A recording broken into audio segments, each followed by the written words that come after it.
Death. It's a difficult word to say, a difficult conversation to have, and it's not one typically associated with warriors. But during the pandemic, we've been surrounded by grief, and now more people are turning to death doulas to help enrich their lives.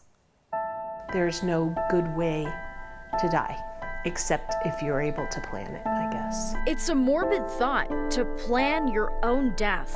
If you could be at your own funeral, what would that look like? Lisa Hainline learned it's worth having the conversation. I wasn't able to say goodbye really to my parents. They both kind of passed very quickly. And I think having a plan helps the survivors make decisions or maybe not make those decisions. A plan for what to do before death, during, and after. I am getting calls. Death doulas are in high demand during this pandemic. The definition of doula is one who serves. And that term is often more associated with birth doulas. So it's a new concept of having someone assist those who are in the dying process. Ynrya Oshea has been a warrior, helping normalize the conversation about death for the last 2 years. It is scary to contemplate your own mortality. It is understandable why you would want to avoid talking about it.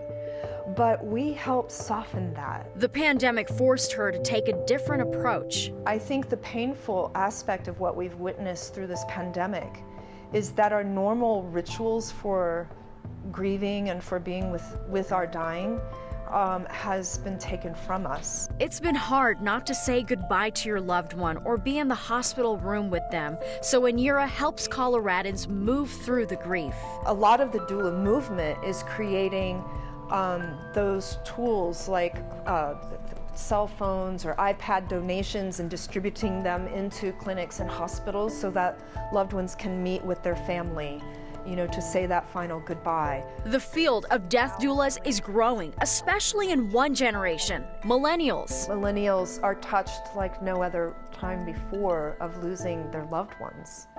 It's really hitting home. A difficult reality to embrace that more people are dying, but one that death doulas say will help you live better. It's taking action instead of being in denial. It's an interesting conversation worth having. And I also need your help. If you know of a warrior in your community, let me know. I'd love to share their story on Mile High Mornings. You can nominate a warrior at 9news.com/warriorway.